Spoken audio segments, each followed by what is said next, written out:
datang kembali di Ruang Moka. Pada video kali ini, Ruang Moka akan membuat sebuah podcast bersama dengan rekan saya, Nuri Hasdar Putri. Hai.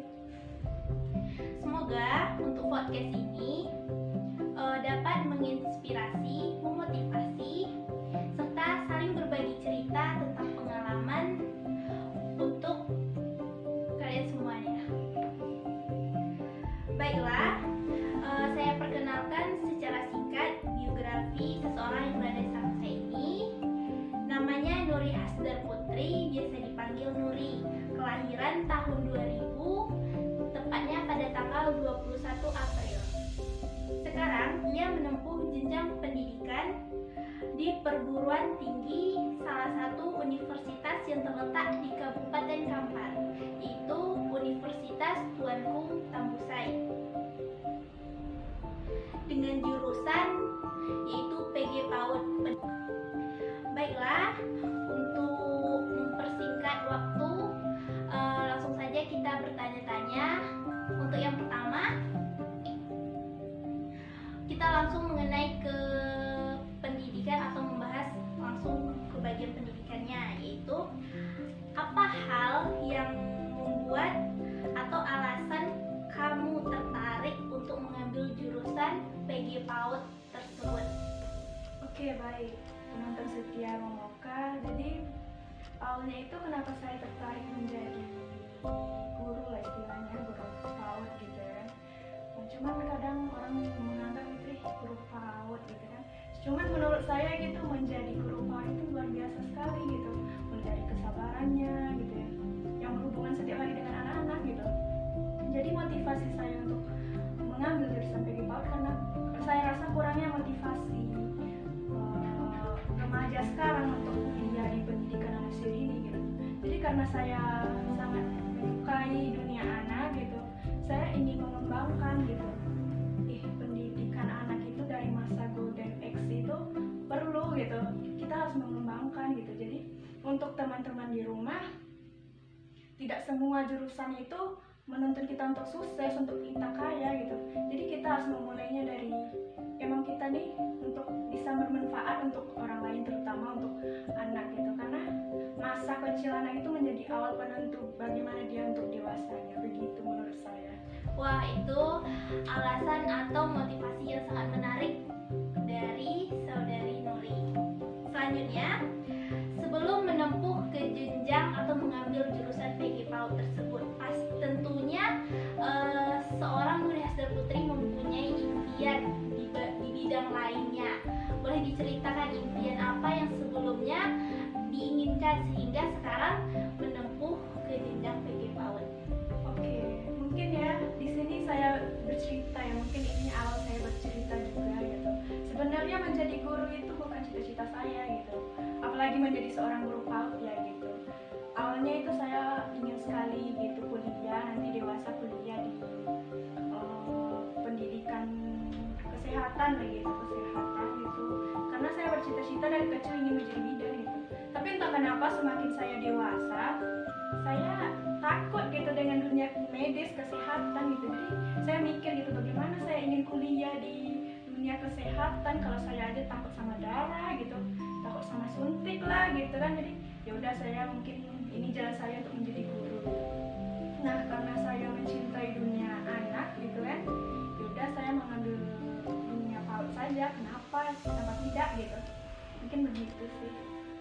Baik, itu cita-cita yang sebelumnya ingin dicapai, yaitu masuk ke dunia kesehatan, salah satunya itu bidan. Tapi sekarang mungkin takdirnya menuju ke seorang guru. Baiklah, untuk selanjutnya, saya sering melihat melalui kegiatan-kegiatan yang diupload di media sosial, seorang Nuri Hasdar Putri terlihat sangat menikmati segala aktivitas yang berkaitan dengan jurusan PG PAUD tersebut. Dan itu menurut saya sangat luar biasa karena hal tadi sudah diceritakan, awalnya tidak ada niat untuk memasuki dunia pendidikan atau menjadi seorang guru. Hal-hal yang membuat motivasi tersendiri dari dalam diri sendiri atau dari orang luar Oke, baik. Kenapa saya terlihat menikmati gitu? Karena saya mencoba mencintai profesi saya terlebih dahulu. Itu pertama gitu. Ternyata setelah saya masuk ke dalam dunia itu semakin dalam gitu kan, saya merasa wah asik juga ini gitu, menarik juga gitu, menyenangkan, apalagi dengan bertemu-temu anak-anak gitu.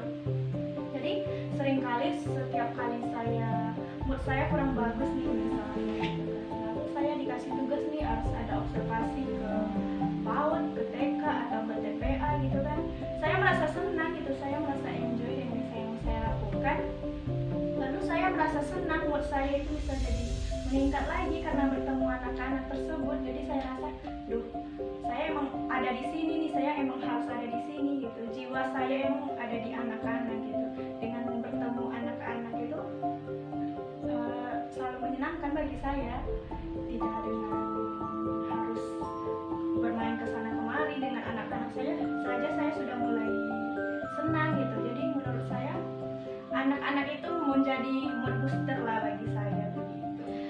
Berarti motivasi atau hal yang membangkitkan semangatnya itu awalnya dari kecintaannya terhadap anak-anak. Itu motivasi yang pertama. Setelah itu mempunyai inspirasi-inspirasi membangkitkan semangat bagi generasi-generasi muda bahwa apapun itu jurusan, tidak ada hambatan yang untuk kita mencoba dan mencoba. Baiklah, baru-baru ini saya mendengar kabar atau mendapat informasi bahwa seorang Nuri Hasdar Putri telah memiliki peranan yang cukup penting di dalam organisasi, yaitu menjabat sebagai seorang bupati mahasiswa di PG PAUD Universitas Tuanku Tangkusai. Dalam hal itu saya mengucapkan tahniah wa innalillah untuk hal tersebut. Semoga amanah untuk jabatan atau amanah yang diberikan kepadanya. Terima kasih banyak. Hal yang saya tanyakan adalah hal yang menarik dari persoalan tersebut. Apa hal yang membuat kamu yakin untuk mencalonkan diri sebagai seorang bupati mahasiswa? Oke, jadi baik saya ceritakan sedikit ya. Jadi awalnya itu sebenarnya saya tidak mencalonkan diri, cuman saya dicalonkan oleh salah satu dosen saya gitu. Pada saat itu saya lagi di rumah di kampung. Jadi pas saya ke kampus kan, saya dapat info dari teman dan dari dosen saya tersebut. Nah, saya terkejut gitu, kenapa harus saya gitu kan. Tapi saya ibaratnya saya speechless gitu kan, kenapa harus saya gitu. Cuman saya belum pernah nih semenjak saya kuliah saya berkata kalau disuruh dosen dikasih amanah gitu, saya mengatakan tidak bisa. Cuman saya bertanya kenapa harus saya gitu. Cuman saya meyakinkan ke diri saya, berarti kalau saya ditunjuk berarti saya bisa gitu kan. Ya sudah, terus besoknya saya disuruh dosen saya buat video kampanye ya katanya gitu, karena sekarang lagi ada pandemi juga, jadi nggak bisa kampanye secara langsung, jadi kampanye itu lewat video dan pemilihannya pun melalui voting gitu kan. Udah seharian saya buat video, cuma sehari nih prepare-nya gitu kan, cuma sehari dan harus dikirim hari itu juga. Saya kirim, lalu itu tanggal 14, tanggal 16 nih ditutup nih pemilihannya, votingnya kan. Alhamdulillah tengah malam itu saya dikasih kejutan oleh dosen saya, diumumkan oleh kakak senior saya bahwa saya unggul gitu pada persentase 63,8%, unggul dari teman saya gitu. Alhamdulillah gitu, saya langsung wah kok bisa nih saya yang menang gitu kan. Saya kaget juga sih, cuma saya berpikir lagi mungkin ini jalannya gitu, saya bisa, saya harus bisa gitu. Jadi saya nggak ingin mengecewakan teman-teman saya, terutama adik-adik saya yang seperti memberikan saya semangat, harapan gitu. Mereka berharap kepada saya untuk lebih memajukan prodi PG PAUD gitu kan. Ya udah, saya semangat nih. Saya mengucapkan terima kasih sekali kepada dosen, teman sekelas saya, adik-adik saya. Maka saya motivasinya gitu. Saya tidak dipilih, cuman saya menerima, ibaratnya saya pasrah gitu kan, saya menerima. Alhamdulillah ya, begitulah gitu. Saya percaya gitu.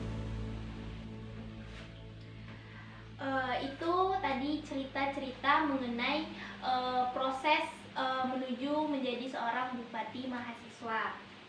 Selanjutnya itu, apakah ada hambatan yang terjadi, baik itu secara internal maupun eksternal dalam proses menjabat itu? Oke, baik. Sebelumnya di sini sebenarnya saya belum dilantik ya sebenarnya. Saya nanti dilantik tanggal 12 Desember bersama teman-teman saya. Jadi kalau hambatan sih saya rasa saya belum cukup tahu sih nanti hambatannya bagaimana, tentu banyak sekali hambatannya gitu. Dan ini sebagai awal dari kegiatan kami sebagai hima yang baru. Jadi kami insya Allah akan melakukan yudisium. Jadi yudisium ini langsung juga kami yang jadi panitianya gitu, yang terpilih sebagai hima baru kan.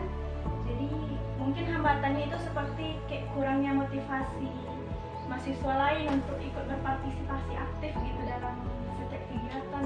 Mungkin PR saya di situ gitu, bagaimana saya mengajak teman-teman saya untuk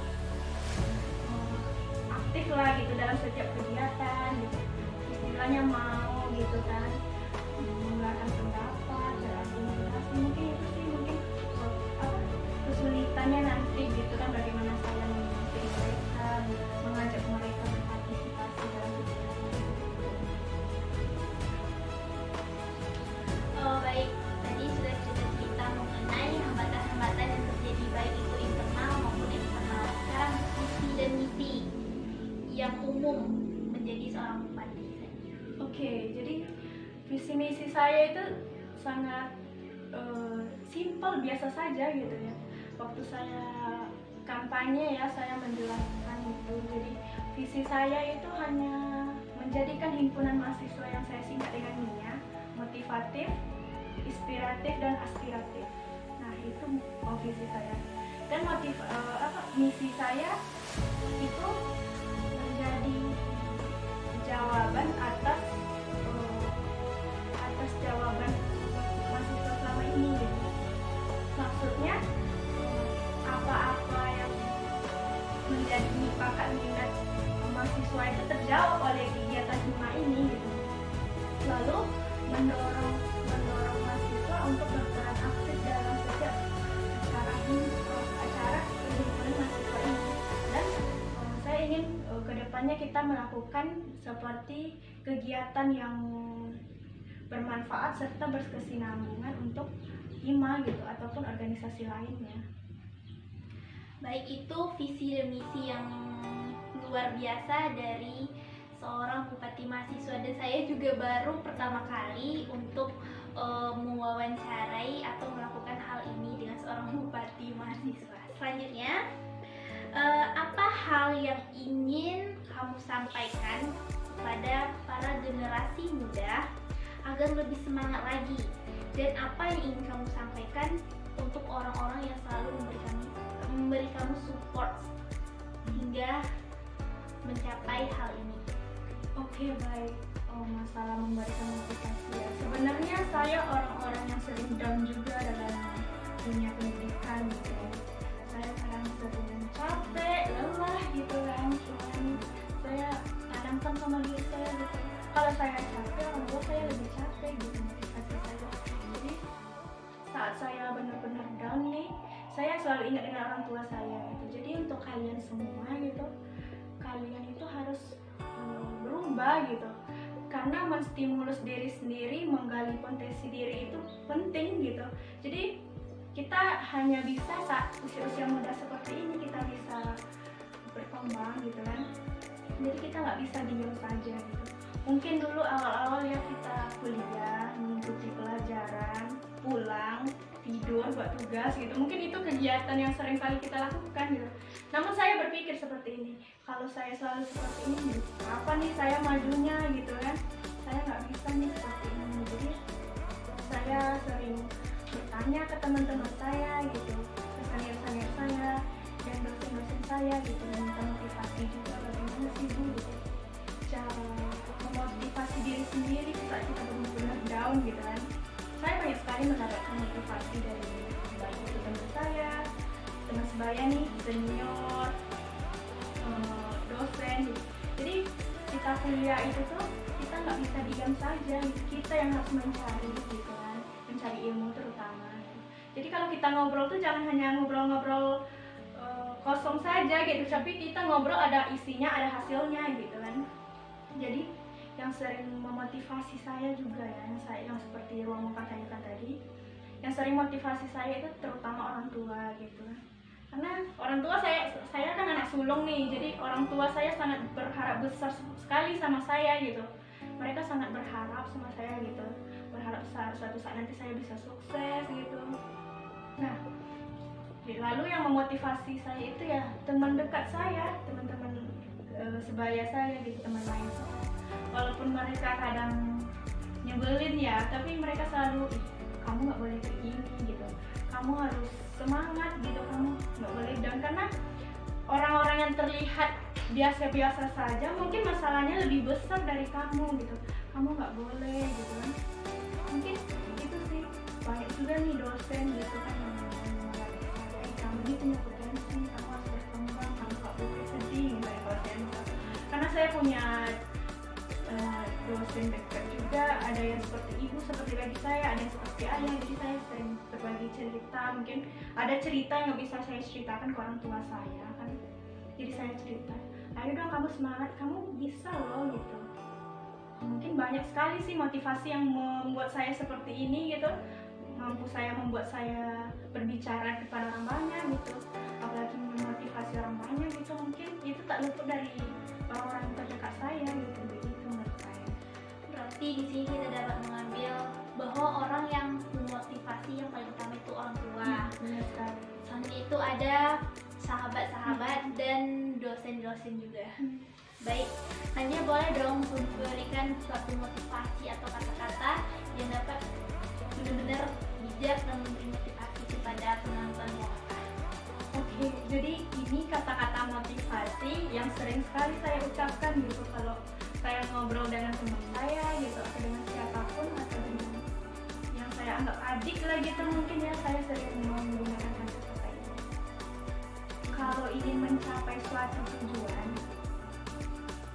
kita harus punya tekad yang kuat gitu, harus punya karena untuk mencapai suatu tujuan itu kita perlu suatu kerja keras, sinergi yang kuat gitu. Jadi nggak ada suatu hal yang bisa kita dapatkan secara instan. Jadi untuk mendapatkan suatu titik ke titik yang lebih tinggi itu kita harus berusaha, kita yang harus kuat nih, kita yang harus mencari gitu. Jadi sesuatu hal itu nggak bisa kita dapatkan dengan secara diam saja gitu, memohon, berdoa gitu kan, berdoa semalaman suntuk, itu nggak bisa gitu. Jadi yang saya tekankan kepada diri saya itu, untuk mencapai tujuan ya kita harus berusaha sendiri, kita nggak bisa mengharapkan orang lain, kita nggak bisa bergantung sama orang lain gitu.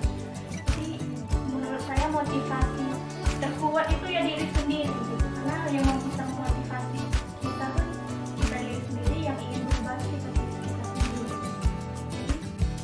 Untuk mencapai tujuan itu kita harus berani mengambil perubahan.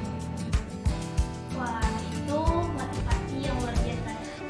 Karena menurut dia motivasi itu berasal dari diri kita sendiri. Terima kasih saya ucapkan karena telah meluangkan waktunya untuk berbagi cerita, inspirasi dan motivasi di Ruang Muka. Semoga sukses untuk semua impian yang ingin dicapai baik hari ini maupun di hari esoknya. Itulah sebuah motivasi untuk kita semua. Hal yang bisa kita petik dari wawancara atau saling bercerita, berbagi cerita kali ini yaitu semua yang telah kita rencanakan mungkin saja ada kegagalan yang terselip di dalamnya. Tetapi kegagalan yang menjadi motivasi kita untuk mewujudkan impian-impian itu. Semoga hal ini memberikan manfaat untuk kita semua. Saya dari Ruang Muka pamit undur diri. Assalamualaikum warahmatullahi wabarakatuh.